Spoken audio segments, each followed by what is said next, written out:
उर्दिश take के साथ एक नई टेक्नोलॉजी वीडियो के साथ मैं हाजिर हूँ। दोस्तों, अगर आपने मेरा चैनल सब्सक्राइब नहीं किया तो प्लीज़ आप मेरा चैनल सब्सक्राइब कर लीजिए, क्योंकि मैं रोज़ ही एक नई टेक्नोलॉजी वीडियो के साथ यहाँ पे हाजिर होता हूँ। तो अब चलते हैं आज की वीडियो की तरफ। आज की वीडियो जो है ना, मैंने मोबाइल फ़ोन जो आजकल पाकिस्तान में रिलीज़ हुए हैं, सैमसंग ने रिलीज़ किए हैं, J7 Pro और J5 Pro। मैं आपको बताऊँगा कि 11 ऐसी रीज़न कौन सी हैं कि आपको ये मोबाइल नहीं लेना चाहिए।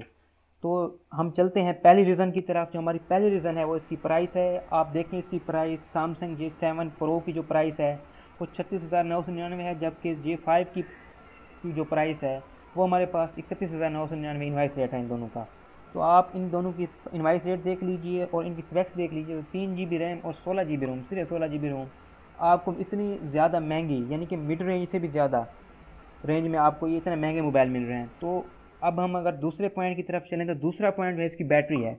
जो इन दोनों की बैटरी है, एक सैमसंग J7 Pro की बैटरी 3600 mAh की है, जबकि J5 Pro की 3300 mAh की है। अगर आप सोच रहे हैं कि ये बैटरी तो इतनी बड़ी है, हाँ जी बैटरी बड़ी है, ये तो मसला है, क्योंकि अगर इतनी बड़ी बैटरी के साथ हमें सिर्फ स्लो चार्जिंग मिलती है।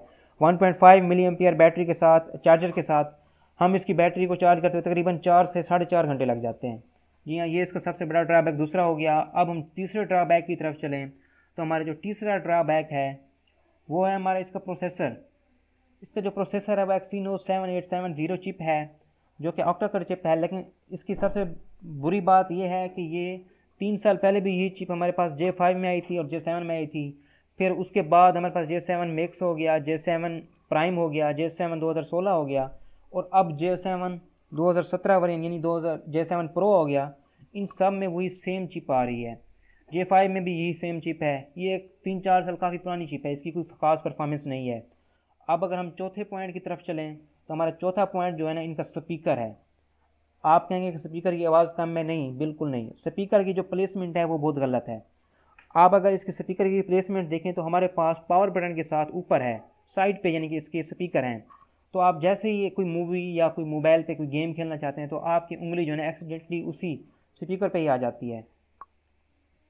अब हम आगे चलें पाँचवें पॉइंट की तरफ। तो पाँचवें पॉइंट है हमारे बैक लाइट कीज़। मतलब जो हमारी कीज़ हैं यहाँ पे बैक करते हैं या रिसेंट की है, तो उसमें जो हमें मसला ये होता है कि हम रात को उसमें मसला होगा, हम रंग की प्रेस कर सकते हैं। अब हम अगर छठे पॉइंट की तरफ चलें तो हमारा जो छठा पॉइंट है इसकी स्टोरेज है। ये हमारा प्राइस के बाद दूसरा बड़ा मसला है। स्टोरेज में इसकी जो हमें स्टोरेज दे रहा है ये 16 GB दे रहा है, जो कि बहुत लो है, क्योंकि एंड्रॉयड नूगट 60 से 8 GB खुद ले लेता है। तो हमारे पास जो बाकी बचेगी वो तकरीबन 7 GB या 8 GB बचेगी। 7-8 GB में आप कोई भी हाई एंड गेम नहीं खेल सकते। अब अगर हम सातवीं परफॉर्मेंस की तरफ जाएं या लो इसका ड्रॉबैक की तरफ जाएं तो इसकी GPU जो है ना वो Mali-Tek T830 है, और यही GPU पुराने मोबाइल में यूज़ हुआ है। ये काफ़ी पुराना GPU है और काफ़ी हीट अप का मसला करता है। और सबसे बड़ी बात, इसकी परफॉर्मेंस अच्छी नहीं है, क्योंकि ये ग्राफिक्स को जो है ना ड्रा करता है।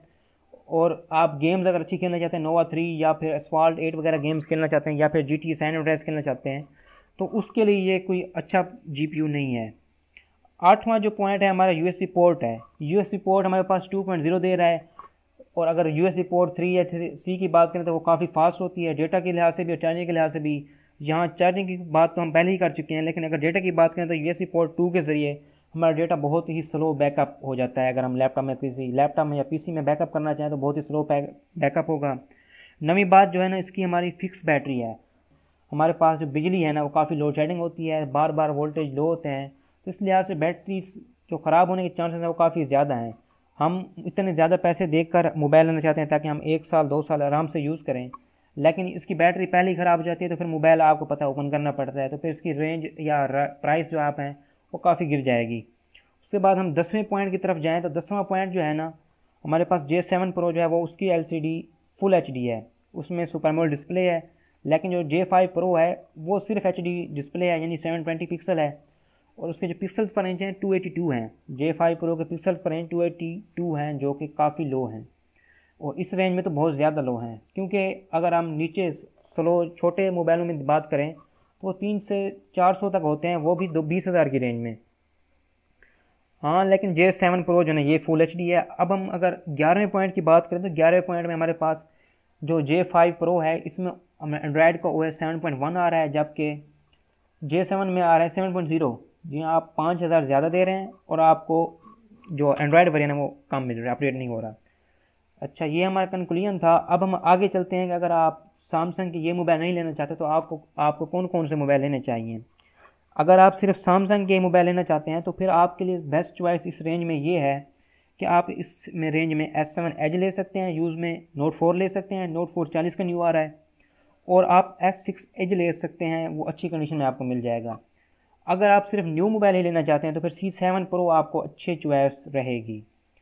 अगर आप सिर्फ सैमसंग नहीं लेना चाहते, किसी और मोबाइल की तरफ जाना चाहते हैं, तो आपके लिए Huawei P10 Lite बेस्ट रहेगा, क्योंकि इसकी 4GB रैम है, 32GB रोम है।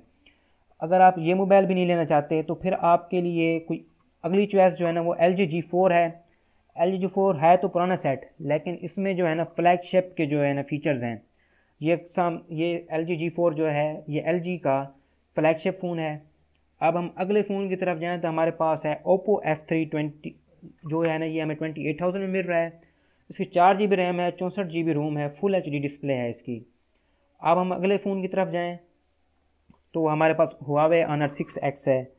अगर हम इस फ़ोन की एक फ़ीचर जो ज़बरदस्त फ़ीचर है इसका, वो है इसका डबल लेंस। आप इस रेंज में शायद ही कोई और मोबाइल मिले। हाँ, Xiaomi का आया है 5X, लेकिन वो पाकिस्तान में रिलीज़ नहीं हुआ। इसलिए सिर्फ इस रेंज में सिर्फ एक वैध मोबाइल है जो आपको डबल लेंस कैमरा दे रहा है, यानी आप ऑप्टिकल इमेज स्टेबलाइजेशन दे रहा है, आपको डबल लेंस पोर्ट्रेट मोड यानी DSLR की तरह का कैमरा आपको उसमें मिलेगा। अब हम इसकी रैम जो है ना, रैम की बात करें तो 3GB रैम है, 32GB रोम है, और इसकी जो प्राइस है वो तकरीबन 25,500 में है। अब हम आगे चलें तो आगे हमें इसमें मिल रहा है एक Xiaomi का mobile Redmi Note 4, 4GB RAM के साथ, 64GB रोम के साथ, 25,999, और सबसे बड़ी बात इसकी जो बैटरी है वो 4100 mAh की है। अब हम अगर इसी रेंज में Q मोबाइल की बात करें तो Q मोबाइल का काफ़ी पुराना सेट है, एक M6 एंड्रॉयड 6 वेरिएंट के साथ है। तो इसमें मैं यहाँ मेंशन क्यों कर रहा हूँ, क्योंकि उसकी जो डिस्प्ले है वो सुपर एमोल्ड है। 25,000 का ये सेट आ रहा है, 5000 mAh इसकी बैटरी है, 5000 mAh। इस रेंज में ये काफ़ी बेहतरीन चॉइस है। तो दोस्तों, आज का हमारा ये वीडियो ख़त्म हुई। अगर आपको हमारी ये वीडियो पसंद आई है तो आप हमारे चैनल को सब्सक्राइब कीजिए और इस वीडियो को अपने दोस्तों के साथ शेयर कीजिए।